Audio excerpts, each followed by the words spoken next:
오늘 오후 수원지법에서 있었던 이화영 대북 송금 1심 판결 이 속보 전해드리겠습니다. 이제 판결문이 모두 다 나왔습니다. 굉장히 좀 복잡하죠. 어떤 것은 유죄, 어떤 것은 무죄, 뭐 이런 식으로 섞여 있습니다. 이것 하나하나 의미를 짚어보겠습니다. 그러니까 이화영에게 주어진 혐의는 뇌물, 또 정치자금법 위반, 외국환 거래법 위반, 증거인멸 교사 이렇게 4가지였습니다. 이 가운데 가장 중요한 것이 외국환 거래법 위반이었습니다. 이건 형량이 그렇게 많지는 않습니다. 그런데 이게 중요한 이유는 대북 송금, 이 대북 송금 이재명과 연결이 되어 있기 때문에 뭐 이화영 정도 감옥에 10년, 20년 있는 것은 크게 중요한 것은 아니죠. 이재명을 구속시킬 수 있느냐? 이재명이 중요하다라고 보면 이 대북 송금 직접적으로 외국환 거래법 위반 이 부분이었습니다. 검찰이 15년을 구형을 했죠. 이화영이 받은 뇌물도 일부는 무죄입니다. 또 정치자금법도 일부는 무죄입니다. 외국환 거래법도 일부는 무죄입니다. 증거인멸 교사 일부는 무죄인데 전체적으로 인정이 된다라고 했습니다. 그래서 전체적으로 9년 6개월 징역형입니다. 이 부분과 관련해서 신진우 부장판사가 굉장히 중요한 판결을 내렸습니다. 이 800만 달러 모두는 아니지만 거의 5, 600만 달러는 이재명의 방북을 위해서 또 불필요하게 대북 사업뿐만이 아니라 이 규제되어 있는 부분까지를 건드리면서 북한에 대한 이 경제 규제죠. 이 부분까지 건드리면서 지원을 했다. 그래서 충분히 이 대북 송금, 이 불법성이 인정된다라고 했습니다. 대북 송금에 있어서 이화영에게는 주로 외국환 거래법 위반입니다. 그런데 이게 이재명으로 넘어가게 되면 이제 이재명을 소환해서 조사를 하게 될 겁니다.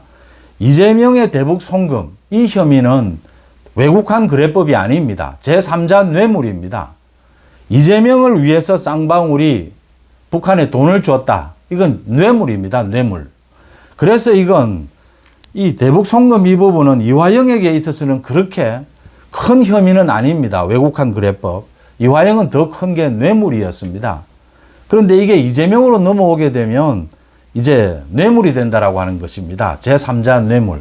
이래서 이재명이 충격을 받는 것입니다. 또 신진우 재판장이 중요한 이야기를 했습니다. 이화영이 재판받는 내내 이렇게 엄중한 이 피사실, 범죄를 저지르고도 반성하지 않고 재판 방해를 하고 재판 지연을 하고 증거인멸 교사까지 인정이 됐습니다. 우리나라의 이 외교 문제까지를 훼손했다라고 해서 엄중히 처벌한다라고 했습니다. 이 2가지입니다.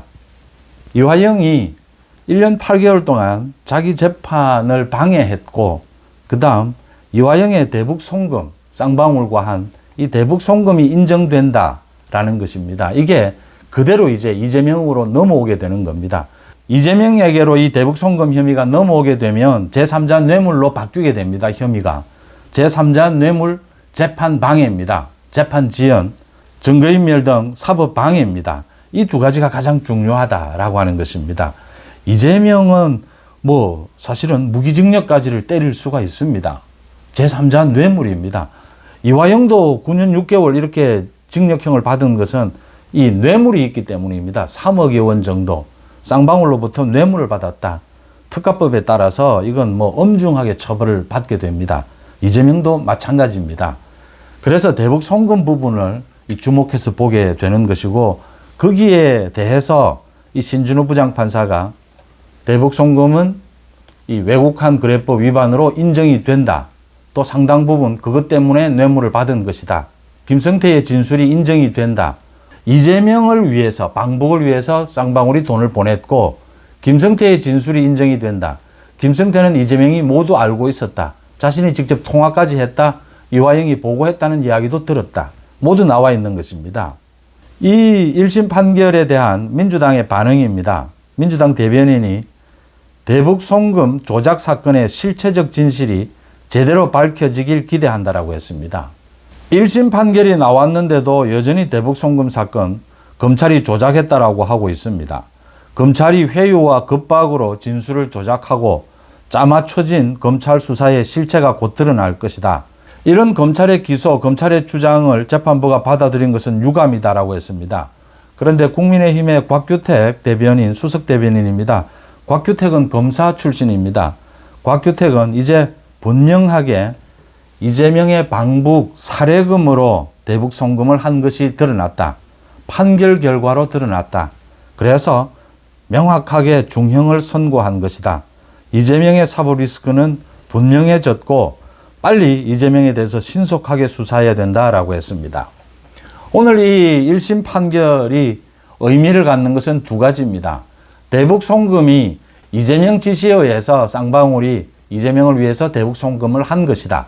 이게 판결문으로 인정이 된 것입니다. 그 다음 두 번째, 계속해서 이재명 조국은 1심 판결 이상 재판부에 판결이 나온 사건을 가지고도 계속해서 검찰이 조작했다라고 하고 있습니다. 그리고 특검 법안을 발의를 하고 있습니다. 이 검찰을 수사하겠다라고 하면서 특검 법안을 발의를 하고 있습니다. 그런데 재판에서 1심 판결이 나온 겁니다. 1년 8개월 만에 이 검찰의 주장과 이 이화영의 주장을 모두 들은 재판부가 검사의 손을 들어준 겁니다. 검찰이 내는 증거가 맞다라고 본 겁니다. 지금 되돌아보시면 조국은 입시 부정, 이게 지금 2심 판결에서 2년 징역형이 나왔습니다. 지금 대법원 이 심의 중입니다. 그런데도 검찰이 조작했다라고 합니다. 검찰이 조작했다면 1심, 2심 판사들이 바보입니까?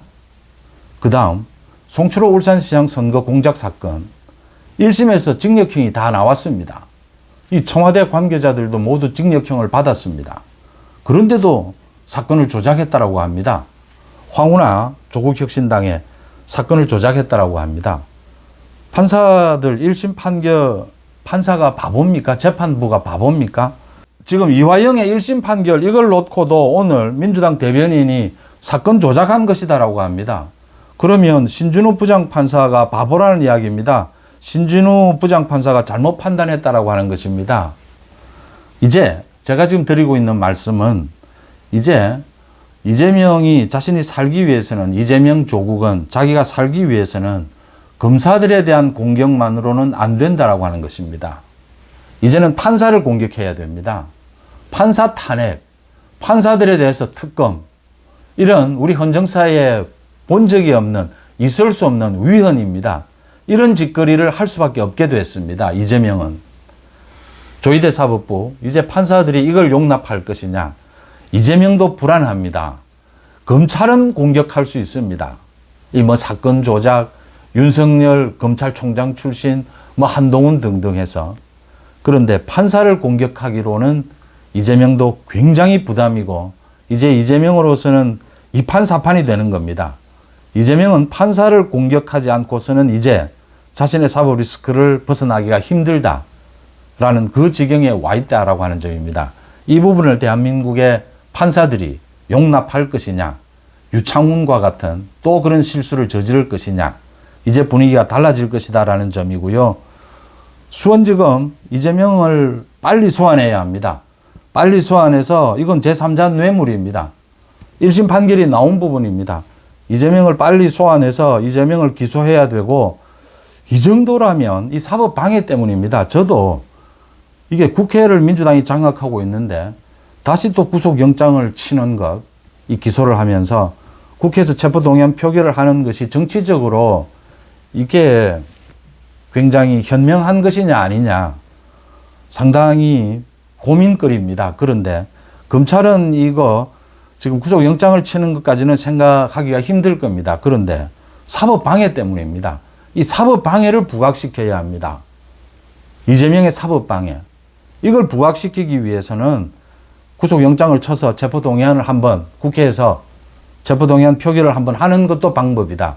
이걸 이렇게 부각시키는 것은 말씀드린 대로 다음 달 말 8월 초에 있게 될 위정교사 1심 판결입니다. 그 판결에도 결정적인 영향을 미치게 될 것이다. 이재명의 사법방해, 이재명이 이제는 판사를 공격할 수밖에 없는 상황, 이게 이재명의 위정교사 재판에 결정적인 영향을 미치게 될 것이다 라고 하는 점입니다. 이 점을 분명히 짚어두고요. 이재명이 지금 갖가지 이 잔머리를 돌리고 있습니다. 제가 말씀드린 대로 오늘은 또 자기를 위해서 당헌 당규 개정하는 것, 자신의 당대표 연임, 또 이 대선을 앞두고 자신이 당대표를 계속할 수 있도록 이렇게 당헌 당규를 고치는 것은 이번에는 바꾸지 말도록 하자. 뭐 친명 일부가 반대를 한다. 전부 쇼입니다. 이재명은 이거 바꿀 필요도 없는 겁니다. 이재명에게 지금 중요한 것은 자기가 당원들, 개딸들을 챙긴다라는 것, 그 다음 8월 달에 당대표 연임입니다. 그래서 당헌 당규라고 하는 이 뭐 5가지나 됩니다. 모두 고치겠다라고 던져놓고는 자기가 양보하는 또 이런 장꾀를 부리고 있습니다. 지금 이제 이재명이 깝깝해졌습니다. 지금 수원지검을 공격을 하니까 먹혀들지 않습니다. 이제는 1심 판결이 나왔기 때문입니다. 지금 이재명, 조국, 문재인이 검찰 조작, 뭐 검찰 독재 먹혀들지 않습니다. 재판 결과들이 속속 나오고 있지 않습니까? 김용의 1심 판결, 송철호 1심 판결, 이화영 1심 판결. 재판부가 검찰 손을 들어준 겁니다. 검찰 조작, 이제 뭐 그게 통하지 않습니다. 이제 이재명이 판사를 공격해야 하는데 그러기에는 이재명 구속 가능성이 매우 높아진다라고 하는 겁니다. 지금 이재명 재판을 하고 있는 판사들은 이재명을 법정에서 바로 구속시킬 수 있습니다. 이재명이 진퇴양난의 위기에 빠졌다라는 것이고요. 이원석 검찰총장 이야기가 많이 나옵니다. 이 송경호 중앙지검장 이제 바뀌었습니다. 이창수 중앙지검장으로 바뀌었는데 이창수 중앙지검장이 수원지검 마찬가지로 지금 문재인 가족에 대한 수사 박차를 가해야 합니다. 이재명 당연하고요. 조국도 이원석 자신이 지시한 겁니다.